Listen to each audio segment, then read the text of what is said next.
कृष्णपाल मलिक साहब, आपके पास आते हुए, क्योंकि सर्वोत्तम प्रदेश के साथ हरित प्रदेश उत्तर प्रदेश को बनाया गया, पौधे लगाने से लेके पर्यावरण कैसे बेहतर हो, और आप तो माँ गंगा मैया की गोद में हैं, और प्रधानमंत्री ने ये पहले ही कह दिया था कि मुझे तो माँ गंगा ने बुलाया है।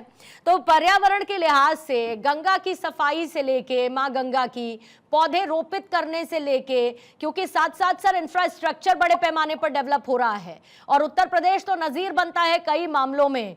तो बीते 8 सालों में कैसे आपने उत्तर प्रदेश को बदलते हुए देखा, और अगर मैं आपसे सबसे टॉप मोस्ट पर आप रखें काम जो उत्तर प्रदेश में हुआ, वो क्या नजर आया कृष्णपाल मलिक को सबसे टॉप मोस्ट पहला काम? देखो, अभी जो मेरे साथियों ने बताया, विस्तार से बताया, मैं भी उनसे ही जोड़ते हुए कहता हूं कि मैं नहीं कहता, मेरे साथी नहीं कहते, यहाँ का यूपी का एक छोटे से छोटा कार्यकर्ता के अलावा मजदूर से और व्यापारी तक ये महसूस करता है कि मैं इस प्रदेश में सुरक्षित हूं। और जिस प्रदेश की चर्चा उत्तर प्रदेश और तरह तरह के नामों से पहचान हुआ करती थी, आज उत्तम प्रदेश के रूप में आदरणीय मुख्यमंत्री जी ने एक माहौल देने का काम किया।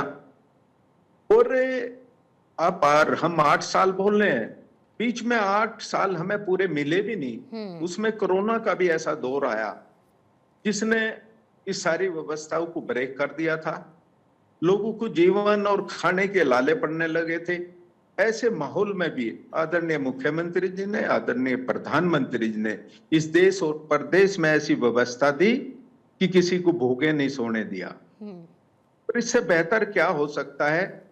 कोरोना के दौर में भी जब हम पड़ोसियों से भी नहीं मिलना चाहते थे, फोन पे भी बात करते हुए इस बात से डरते थे कहीं कोरोना ना आ जाए, वहां हमारे आदरणीय मुख्यमंत्री जी हर जिले में जाकर हमारा और आपका हालचाल पूछने का काम कर रहे थे।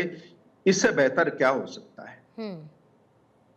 अगर गरीबों को खाना देने के अलावा कोविड जैसे समय में किस तरीके से सरकार ने हर किसी का ख्याल रखा, इसके अलावा अगर मैं कृष्णपाल मलिक साहब आपसे बात करूं, क्योंकि खास तौर पे लखनऊ, प्रयागराज और गोरखपुर, इन तीनों को सेंट्रिक रखते हुए पौधारोपण के जो कार्यक्रम किए गए और लगभग 36 करोड़ पौधे लगभग सर लगाए गए। अगर डेटा आगे पीछे हो तो आप चाहें तो उसको ऐड ऑन कर सकते हैं सर। लेकिन कुल मिलाकर सबसे बड़ी बात मैं ये समझना चाहती हूँ कि उत्तर प्रदेश की छवि कैसे बदली इन तमाम कामों के बाद, और आने वाले, क्योंकि 2 साल भी आपकी सर जिम्मेदारी है, तो क्या विजन लेकर अब योगी सरकार चल रही है? क्योंकि आप लोग तो सर इलेक्शन मोड में आ जाएंगे, अभी ये सब जानते हैं, और आप अगले विधानसभा चुनावों की तैयारी कर लेंगे, लेकिन अभी जो 2 साल बचे हैं, क्या विजन लेकर आप लोग चल रहे हैं? नहीं, अभी आपने बोला, थोड़ी देर पहले मेरे भाई लोगों ने भी बोला, सबका साथ सबका विकास के सिद्धांतों पर ये सरकार, ये भारतीय जनता पार्टी काम करती है। और ये भी साफ तस्वीर है कि जो 8 साल में हमारे पार्टी से लेकर सरकार ने जो एक अच्छी व्यवस्था देने का काम किया, उसको उसी रफ्तार से, उससे बेहतर रफ्तार से आगे हम काम करने का काम करेंगे। और आप जैसे सम्मानित भाई बहनों का जो इस बीच में सुझाव आने का काम करता है, एक टाइम ऐसा था लोग ऑफिसों में जाकर चक्कर काटकर अपना काम नहीं करा पाते थे।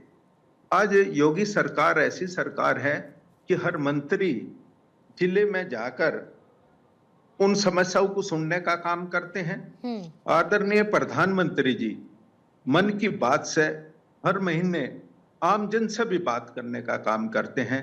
वो किसान से भी बात करते हैं, वो सियाचिन में बैठे हुए जवान से भी बात करते हैं, वो व्यापारी से भी बात करते हैं, हर समाज, हर वर्ग से बात करने का काम करते हैं, और पूछते हैं कि जो योजना मैंने दी थी वो आप तक पहुंची, मैंने आपके सिलेंडर पहुंचा कि नहीं पहुंचा। ऐसी व्यवस्था मुझे नहीं लगती कि पहले कभी रही हो। ठीक है सर। और इसको बोलिए, इसको और बेहतर करने के प्रयास में हमारी सरकार, योगी जी की और आदरणीय प्रधानमंत्री जी की सरकार और लगनशील है।